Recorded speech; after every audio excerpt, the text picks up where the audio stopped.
Hello প্রিয় বন্ধুরা, তোমরা সবাই কেমন আছো? আশা করি তোমরা সবাই ভালো আছো। তো আমিও ভালো আছি। আজকে যে গল্পটা তোমাদেরকে শোনাবো সে গল্পটা একদম সত্য একটি ঘটনা, যা অনেক বড় বড় নাটক সিনেমার কাহিনীকেও হার মানিয়ে দিবে। তো চলো দেরি না করে আর গল্প শুরু করা যাক। তো বন্ধুরা, আমি বাড়িতে একা একাই থাকতাম। আমার স্বামী বাইরে থাকে, আমার শ্বশুর শাশুড়ি গ্রামে থাকে। মাঝে মধ্যে গ্রাম থেকে আসে ওনারা বেড়ানোর জন্য। আমার একটা ছেলে একটা মেয়ে। আমার ছেলে হোস্টেলে লেখাপড়া করে, মেয়েও শহরে হোস্টেলে থেকে লেখাপড়া করে। ওদের উন্নত লেখাপড়া করানোর জন্য ওদেরকে হোস্টেলে রাখা হয়েছে। যাই হোক, এখন বাড়িতে আমি একা একাই থাকি। ছেলে মেয়ে সবাই আসে, ওই যখন ছুটি থাকে তখন আসে। যাই হোক, এভাবেই আমার জীবনটা খুব সুন্দর করেই কাটছিল। বাড়িতে কাজের লোক ছিল, সব কাজকাম করতো সবাই। কেউ থাকতো হয়তো বা কেউ চলে যেত, কেউ ছুটি নিত, যার যার সুবিধা মতো শেষে যেত আসতো। কিন্তু কন্টিনিউ আমার কাছে একটা মহিলা থাকতো। হ্যাঁ, মহিলাটার নাম ছিল রেবেকা। রেবেকা সবসময় আমার দেখাশোনা করতো। আমার মানে চা কফি এইসব দায়িত্ব ছিল রেবেকার। তো রেবেকার বাড়িতে ওর মা অসুস্থ হয়ে যায়। রেবেকা বলল, আপা আমাকে একটু 3-4 দিনের জন্য ছুটি দেন। আমি যে গ্রামে যাব, মা তো অবস্থা ভালো না। আমি বললাম, ঠিক আছে রেবেকা, এমনিতেও তো তুমি কোথাও যাও না, সবসময় আমার এখানেই থাকো আমার জন্য। এটা মোটেও ঠিক নয়, আমার নিজের কাছেও খারাপ লাগে, তুমি যাও, বাড়িতে যাও। তো রেবেকাকে ছুটি দিয়ে দিলাম। রেবেকা পরের দিন চলে গেল। তখন ছুটা যারা কাজের লোকটোক আছে, যারা বাগানে কাজ করে ছেলেরা, ওরা সারাদিন কাজ করলো, বিকেলে চলে গেল। ছুটা যারা লোকজন আছে রান্না বাড়া করার জন্যে, তারপরে ঘর সাফাই করার জন্য, সবাই কাজকাম করে চলে গেল। যাওয়ার পর বাড়িতে তো আমি একা, সেদিন একদমই একা আমি। তারপর আমাদের বাচ্চারা ফোন করলো, ওর সাথে আমি ভিডিও কলে অনেক সময় কথা বললাম। কথা বলার পরে ফোন রেখে দিলাম। মা ফোন করলো, আমার মা বলল, কেমন আছো তুমি? বললাম, মা ভালো আছি, কিন্তু মনটা একদম ভালো লাগছে না, রেবেকা নাই। আসলে রেবেকা ও আমাকে এতটাই আগলা রাখে, আমি বুঝতে পারি না যে আমি কখনো একা থাকি। তো এভাবেই চলছিল সব কিছু।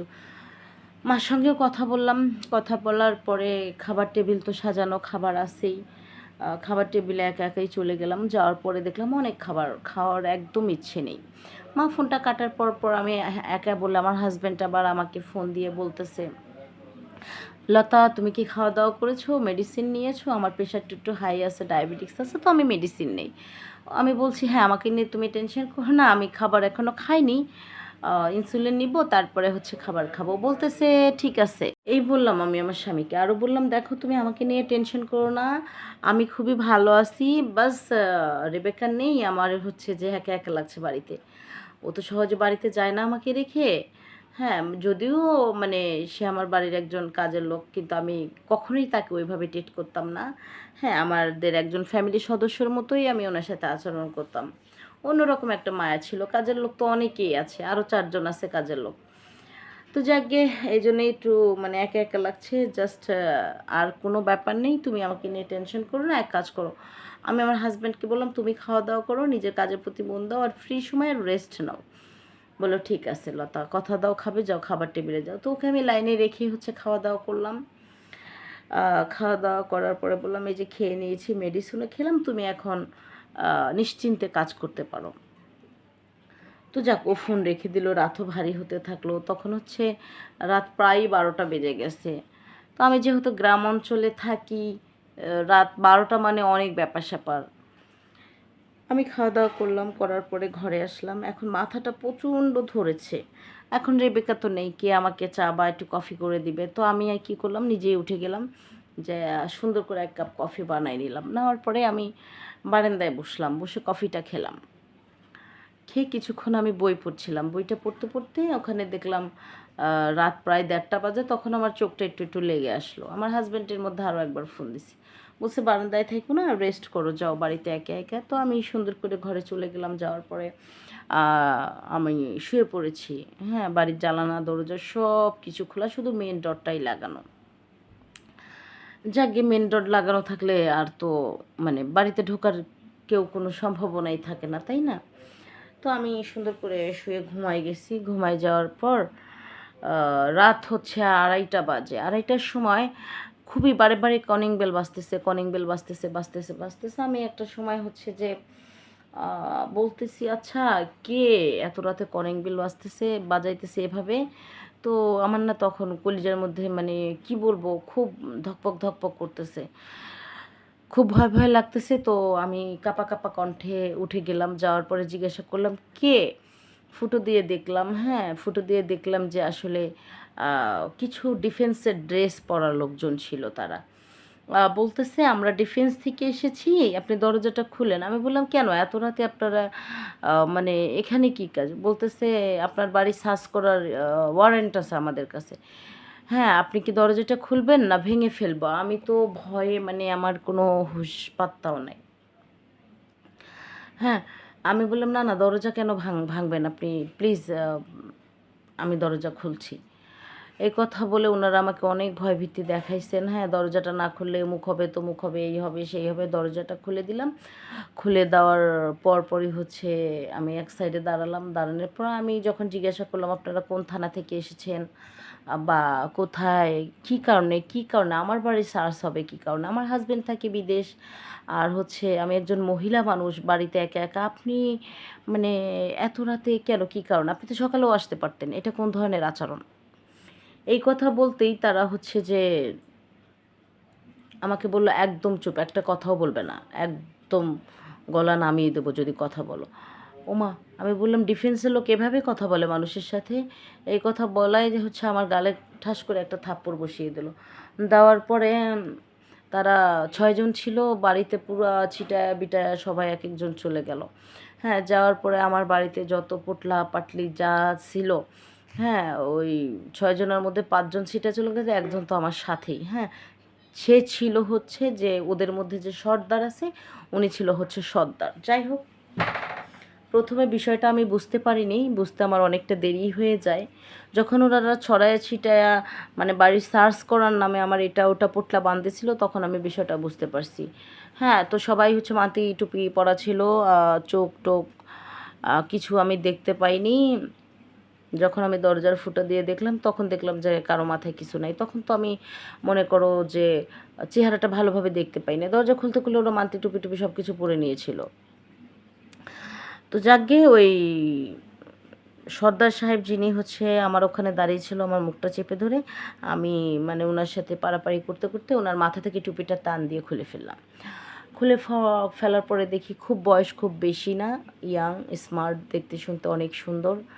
হ্যাঁ, কিন্তু মানে ওই গ্যাংয়ের সর্দার ছিলেন তিনি। তো আমি যখন খুবই পিছলা করছিলাম, ওনার সাথে ধস্তাধস্তিতে মেতে উঠেছিলাম, তখন হচ্ছে যে বাকিগুলো তো বাড়ি খুঁজছিল, এদিকে আবার ফুসকি মেরে মানে আমার গায়ে হাত তুলতে যায়। তখন ওই লোকটা বললেন, সর্দার যিনি ছিলেন উনি বললেন, খবরদার ওর গায়ে একদম হাত দিও না, ওকে আমার খুব ভাল লাগছে। এই কথা শুনে আমি তো মনে হয় মাটির নিচে ডেবে যাব, এই ধরনের মানে আমার ভিতরে কাঁপুনি উঠে গেছে। হ্যাঁ, যাওয়ার পরে উনি হচ্ছে আমাকে বললো তোমার বেডরুম কোনটা, চলো। হ্যাঁ, বললাম কেন, আমার বেডরুমে যে আপনি কি করবেন? আমাকে বলতেছে যে নিয়ে যাবা নাকি আমি যাওয়ার ব্যবস্থা করবো? আমি কই না না চলেন। পরে আমি নিয়ে গেলাম, নিয়ে যাওয়ার পর উনি ভিতর থেকে দরজাটা আটকিয়ে দিল।